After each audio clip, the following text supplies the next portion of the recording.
ನೋಡಿ, ಈಗ ನಾವು ಲೀನಿಯರ್ ಸರ್ಚ್ ಬಗ್ಗೆ ಡಿಸ್ಕಷನ್ ಮಾಡೋಣ. ಲೀನಿಯರ್ ಸರ್ಚ್ ಅಂತಂದ್ರೆ ಏನು?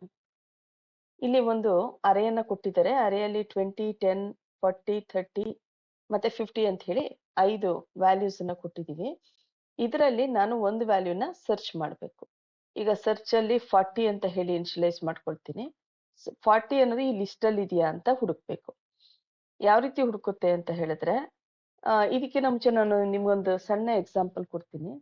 ಅಸ್ಯೂಮ್ ಮಾಡ್ಕೊಳ್ಳಿ, ನಾನು ನಿಮ್ಗೆ ಒಂದು ಪೆನ್ ತಗೊಂಬನ್ನಿ ಅಂತ ಹೇಳ್ತೀನಿ. ಒಂದು ಶಾಪಲ್ಲಿ ನಾನು ನಿಮ್ಗೆ ಒಂದು ಪೆನ್ ಕೊಟ್ಟಿರ್ತೀನಿ, ಪರ್ಟಿಕ್ಯುಲರ್ ಕಲರ್, ಪರ್ಟಿಕ್ಯುಲರ್ ಶೇಡ್, ಇದೇ ರೀತಿ ತಗೊಂಬನ್ನಿ ಅಂತ ಹೇಳ್ತೀನಿ. ಸೊ ಏನ್ ಮಾಡ್ತೀರಾ? ಶಾಪ್ಗೆ ಹೋಗ್ತೀರಾ, ಈ ರೀತಿ ಪೆನ್ ಬೇಕು ಅಂತ ಹೇಳ್ತೀರಾ. ಅಸ್ಯೂಮ್ ಮಾಡ್ಕೊಳ್ಳಿ, ಶಾಪ್ ಕೀಪರ್ ನಿಮ್ಗೆ ಒಂದು ಬಾಕ್ಸ್ ಆಫ್ ಪೆನ್ ಅನ್ನ ಕೊಡ್ತಾರೆ ಅಂತ ಅನ್ಕೊಳ್ಳಿ. ಆ ಬಾಕ್ಸ್ ಆಫ್ ಪೆನ್ ಜೊತೆ ನಿಮ್ಮ ಹತ್ರ ಇರುವಂತಹ ಪೆನ್ನ ನೀವು ಕಂಪೇರ್ ಮಾಡ್ತಾ ಹೋಗ್ತೀರಾ. ಅಲ್ಲಿಂದ ಒಂದು ಪೆನ್ ತಗೋತೀರಾ, ನಿಮ್ಮ ಹತ್ರ ಇರೋ ಪೆನ್ ಇಟ್ಕೊಂಡು ನೋಡ್ತೀರಾ. ಎರಡೂ ಸಹ ಈಕ್ವಲ್ ಇದ್ರೆ ಮಾತ್ರ ಅದ್ ಎತ್ಕೋತೀರಾ. ಇಲ್ಲ ಅಂತ ಹೇಳಿದ್ರೆ ನೆಕ್ಸ್ಟ್ ಕಂಪೇರ್ ಮಾಡ್ತಾ ಹೋಗ್ತೀರಾ. ಫೈನಲಿ ನಿಮ್ಗೆ ಬೇಕಾಗಿರುವಂತಹ ಪೆನ್ನ ಸಿಕ್ಕಿದಾಗ ಅಲ್ಲಿ ನೀವು ಸರ್ಚ್ ಮಾಡೋದನ್ನ ನಿಲ್ಲಿಸ್ತೀರಾ. ಹಾಗೇನೆ ಇಲ್ಲೇನ್ ಮಾಡ್ತೀವಿ ಅಂತ ಹೇಳಿದ್ರೆ, 40 ಅನ್ನ ನಾನು ಈ ಅರೆ ಲಿಸ್ಟ್ ಅಲ್ಲಿ ಇದೆಯಾ ಅಂತ ಹುಡುಕ್ಬೇಕು. 40ನ ಫಸ್ಟ್ ಎಲಿಮೆಂಟ್ ಜೊತೆ ಕಂಪೇರ್ ಮಾಡ್ತೀನಿ. 40 20ಗೆ ಏನಾದ್ರೂ ಈಕ್ವಲ್ ಆಗಿದೆಯಾ? ಇಲ್ಲ. ಅಥವಾ 40 10ಗೆ ಈಕ್ವಲ್ ಆಗಿದೆಯಾ? ಇಲ್ಲ. 40 40ಗೆ ಈಕ್ವಲ್ ಆಗಿದೆಯಾ? ಹೌದು, ಈಕ್ವಲ್ ಆಗಿದೆ. ಈಕ್ವಲ್ ಆದ ತಕ್ಷಣ ನನಗೆ ಐಟಮ್ ಸಿಕ್ತು ಅಂತ ಹೇಳಿ ಎಕ್ಸಿಟ್ ಆಗ್ತೀನಿ. ಇದು ಲೀನಿಯರ್ ಸರ್ಚ್ ನ ಕಾನ್ಸೆಪ್ಟ್ ಆಗಿರುತ್ತೆ. ಪ್ರೋಗ್ರಾಮ್ ನಲ್ಲಿ ಯಾವ ರೀತಿ ಇದನ್ನ ಇಂಪ್ಲಿಮೆಂಟ್ ಆಗಿದೆ ಅನ್ನೋದನ್ನ ನೋಡೋಣ ನಾವು. ನೋಡಿ, ಇದು linear search program. Class name ಬಂದು ಲೀನಿಯರ್ ಸರ್ಚ್ ತಗೊಂಡಿದೀವಿ. ನಾವು ಇನ್ಪುಟ್ ಮಾಡ್ತಾ ಇರೋದ್ರಿಂದ import Java dot util dot scanner ನ ಇಲ್ಲಿ ಯೂಸ್ ಮಾಡ್ತಾ ಇದ್ವಿ. ಪಬ್ಲಿಕ್ ಸ್ಟಾಟಿಕ್ ವಾಯ್ಡ್ ಮೇನ್ ಇದೆ, ಮತ್ತೆ ಸ್ಕ್ಯಾನರ್ ನ ಇಲ್ಲಿ ಡಿಕ್ಲೇರ್ ಮಾಡ್ಕೋತಾ ಇದ್ವಿ. ಸಮ್ ವೇರಿಯೇಬಲ್ಸ್ ಬೇಕು, ಅದನ್ನ ಯೂಸ್ ಮಾಡ್ತಾ ಇದ್ವಿ. ನಾನು ಎಷ್ಟು ಎಲಿಮೆಂಟ್ ನ ಎಂಟರ್ ಮಾಡಬೇಕು ಅಂತ ಹೇಳಿ ಒಂದು ಕ್ವಶನ್ ಕೇಳ್ತಾ ಇದ್ವಿ. Enter number of elements. ನೋಡಿ, ನಾನು ಇದನ್ನ ನಿಮ್ಗೆ ಹೇಳೋದಕ್ಕಿಂತ ಮುಂಚೆ ಒಂದ್ಸಲ ಇದು ಕಂಪೈಲ್ ಮಾಡಿ ಔಟ್ಪುಟ್ ಯಾವ ರೀತಿ ಬರುತ್ತೆ ಅಂತ ನಾನು ನಿಮ್ಗೆ ಹೇಳ್ತೀನಿ. ಕಂಪೈಲ್ ಮಾಡಿದೆ, ಕ್ಲೋಸ್ ಮಾಡ್ತೀನಿ. ಈಗ ಲೀನಿಯರ್ ಸರ್ಚ್ ನ ರನ್ ಮಾಡೋಣ. ನೋಡಿ, ಎಂಟರ್ ನಂಬರ್ ಆಫ್ ಎಲಿಮೆಂಟ್ಸ್ ಅಂತ ಹೇಳ್ತಾ ಇದೆ. ನಂಬರ್ ಆಫ್ ಎಲಿಮೆಂಟ್ಸ್ ನಾನು 5 ಕೊಡ್ತೀನಿ. 5 ಕೊಟ್ಟಾದ್ಮೇಲೆ ಇಲ್ಲಿ ಬಂದು 20, 10, 40, 30, 50 ಈ ರೀತಿ ಎಲಿಮೆಂಟ್ ಕೊಡ್ತೀನಿ. ಇದರಲ್ಲಿ ನಾನು ಸರ್ಚ್ ಮಾಡಬೇಕಾಗಿರುವಂತಹ ಎಲಿಮೆಂಟ್ ಯಾವುದು ಅಂತ ಕೇಳುತ್ತೆ. 40 ಅಂತ ಕೊಡೋಣ. 40 ಲಿಸ್ಟ್ ಅಲ್ಲಿ ಇದೆಯಾ? ಹೌದು, ಲಿಸ್ಟ್ ಅಲ್ಲಿ ಇದೆ. ಲಿಸ್ಟ್ ಅಲ್ಲಿ ಇದ್ರೆ ಏನ್ ಮಾಡುತ್ತೆ? ನನಗೆ item element found at position 3 ಅಂತ ಹೇಳಿ ಬರುತ್ತೆ. ಯಾಕೆಂದ್ರೆ ನಾವು ಸಾಮಾನ್ಯವಾಗಿ 1 ಇಂದ ಕೌಂಟ್ ಮಾಡೋದ್ರಿಂದ 1 2 3 ಅಲ್ಲಿ ಸಿಕ್ಕಿದೆ ಅಂತ ಹೇಳುತ್ತೆ. ಇನ್ನೊಂದು ಎಕ್ಸಾಂಪಲ್ ನೋಡೋಣ. ಇನ್ ಕೇಸ್ ಎಲಿಮೆಂಟ್ ಇಲ್ಲ ಅಂತ ಹೇಳಿದ್ರೆ ಏನ್ ಮಾಡುತ್ತೆ ಅಂತ ನೋಡೋಣ.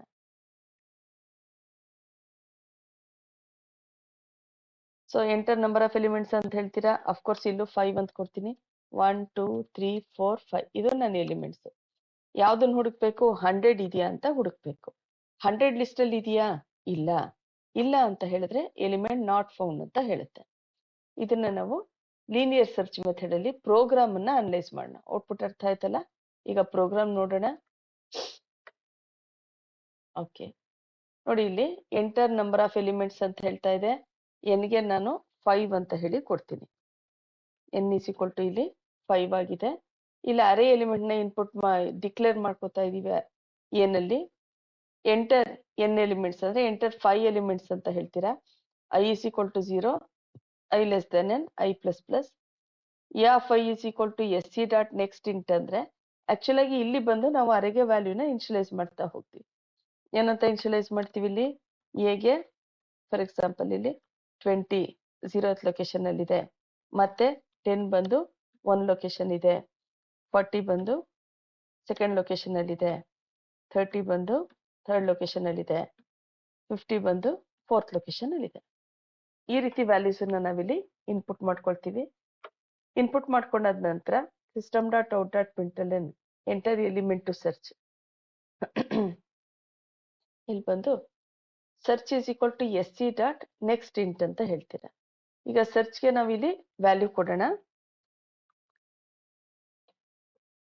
ಸರ್ಚ್ ಇಸ್ ಈಕ್ವಲ್ ಟು 40 ಅಂತ ಹೇಳಿ ಇನ್ಪುಟ್ ಮಾಡೋಣ. ಇನ್ಪುಟ್ ಮಾಡಿದ ನಂತರ int i is equal to 0, i less than n, i plus plus ಇದೆ. ಸೊ ಇಲ್ಲಿ ಇನಿಷಿಯಲಿ ಐ ವ್ಯಾಲ್ಯೂ ಎಷ್ಟಿದೆ? 0 ಇದೆ. I is equal to 0. ಇಲ್ಲಿ a of i is equal to search ಇದೆಯಾ ಅಂತ ನೋಡೋಣ. ಐ ವ್ಯಾಲ್ಯೂ 0 ಇದೆ. 0th ಲೊಕೇಶನ್ ಅಲ್ಲಿ ಎಲಿಮೆಂಟ್ ಏನಿದೆ? 20 ಇದೆ. ಹೌದಾ? ಇಲ್ಲಿ ಬಂದು ನಾನು 20 ಇಸ್ ಈಕ್ವಲ್ ಟು ಸರ್ಚ್ ಅಲ್ಲಿ ಎಷ್ಟು ಕೊಟ್ಟಿದೀವಿ? 40 ಕೊಟ್ಟಿದೀವಿ. ಇದೆಯಾ ಅಂತ ಹುಡುಕ್ತಿವಿ. ಕಂಡೀಷನ್ ಟ್ರೂ ಆಗುತ್ತಾ? ಕಂಡೀಷನ್ ಇಲ್ಲೇನಾಗುತ್ತೆ? ಫಾಲ್ಸ್ ಆಗುತ್ತೆ. ಸೊ ಲೂಪ್ ಮತ್ತೆ ವಾಪಸ್ ಹೋಗುತ್ತೆ. ನೆಕ್ಸ್ಟ್ ಐ ವ್ಯಾಲ್ಯೂ ಎಷ್ಟಾಯ್ತು? 1 ಆಯ್ತು. 1 ಲೊಕೇಶನ್ ಅಲ್ಲಿ ಏನ್ ಕೊಟ್ಟಿದೀವಿ? 10 ನ ಕೊಟ್ಟಿದೀವಿ. ಎ ಆಫ್ ಐ ಅಂತ ಹೇಳಿದ್ರೆ ಏನು? 10. ನಮ್ಮ ಹತ್ರ ಸರ್ಚ್ ಅಲ್ಲಿ ಎಷ್ಟಿದೆ? 40 ಇದೆ. 10 ಇಸ್ ಈಕ್ವಲ್ ಟು 40 ಇದೆಯಾ?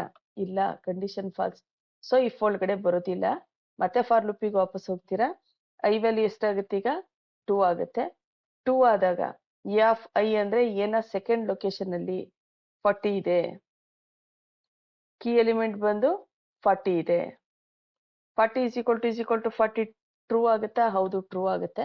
ಇಲ್ಲಿ ಬಂದು ಫ್ಲಾಗ್ 1 ಆಯ್ತು. ನೋಡಿ, ಕಂಡೀಷನ್ ಟ್ರೂ ಆದಾಗ ಮಾತ್ರ ಫ್ಲಾಗ್ 1 ಆಗುತ್ತೆ.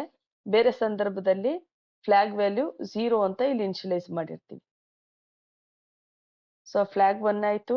Position is equal to i plus 1 ಅಂತ ಹೇಳ್ತೀವಿ. ಐ ಪ್ಲಸ್ 1 ಯಾಕೆ ಅಂತ ಹೇಳಿದ್ರೆ, ಯಾವಾಗ್ಲೂ ಕೂಡ ನಾವು ಜನರಲಿ ಹೇಳ್ಬೇಕಾದ್ರೆ ಸ್ಟಾರ್ಟಿಂಗ್ ನಂಬರ್ನ 1 ಅಂತ ತಗೊಳ್ತೀವಿ. ಹಾಗಾಗಿ ಒಂದು ನಂಬರ್ನ ಪ್ಲಸ್ 1 ಅಂತ ಹೇಳಿ ಕೊಡ್ತಾ ಇದೀವಿ. ಬ್ರೇಕ್ ಅಂತ ಹೇಳಿದ್ರೆ ಲೂಪ್ ಇಂದ ಹೊರಗಡೆ ಬರ್ತೀವಿ. ಈಗ ಫ್ಲಾಗ್ 1 ಆಗಿದೆ ಅಲ್ವಾ? 1 ಆಗಿದೆ ಅರ್ಥ ಏನು? ಎಲಿಮೆಂಟ್ ಸಿಕ್ಕಿದೆ ಅಂತ.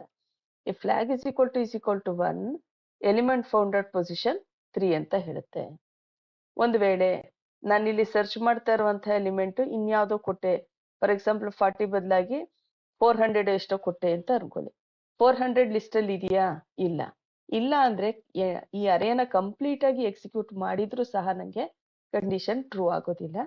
ಕಂಡೀಷನ್ ಟ್ರೂ ಆಗದೆ ಇದ್ದಾಗ ಜಸ್ಟ್ ಲೂಪ್ ಇಂದ ಹೊರಗಡೆ ಬರ್ತೀವಿ. ಫ್ಲಾಗ್ ವ್ಯಾಲ್ಯೂ ಎಷ್ಟಿರುತ್ತೆ? 0ನೇ ಇರುತ್ತೆ, ಏನು ಚೇಂಜ್ ಆಗಿರೋದಿಲ್ಲ. ಹೊರಗಡೆ ಬಂದು ಫ್ಲಾಗ್ ವ್ಯಾಲ್ಯೂ 1 ಇಲ್ಲ ಅಂದ್ರೆ 0 ಅಂತ ಅರ್ಥ. ಆಗ ಎಲಿಮೆಂಟ್ ನಾಟ್ ಫೌಂಡ್ ಅಂತ ಹೇಳ್ತೀವಿ. ಈ ರೀತಿ ನಾವು ಲೀನಿಯರ್ ಸರ್ಚ್ ನ ಮಾಡ್ತೀವಿ. ನಿಮ್ಗೆ ನಮ್ಮ ಈ ಕ್ಲಾಸಸ್ ಇಷ್ಟ ಆಗಿದ್ರೆ ದಯವಿಟ್ಟು ಸಬ್ಸ್ಕ್ರೈಬ್ ಮಾಡಿ, ಶೇರ್ ಮಾಡಿ, ಲೈಕ್ ಮಾಡಿ. Thank you.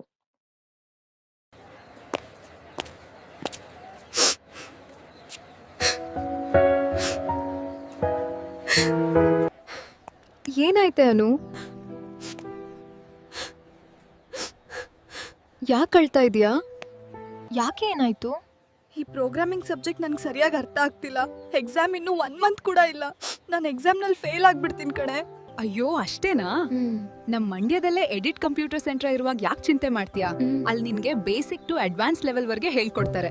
ಎಕ್ಸಾಮ್ 1 ಮಂತ್ ಇದ್ರು ಔಟ್ ಆಫ್ ಔಟ್ ಬರೋ ಹಾಗೆ ಪ್ರಿಪೇರ್ ಮಾಡ್ತಾರೆ. Online mode and offline mode ನಲ್ಲೂ ಕ್ಲಾಸಸ್ ಮಾಡ್ತಾರೆ.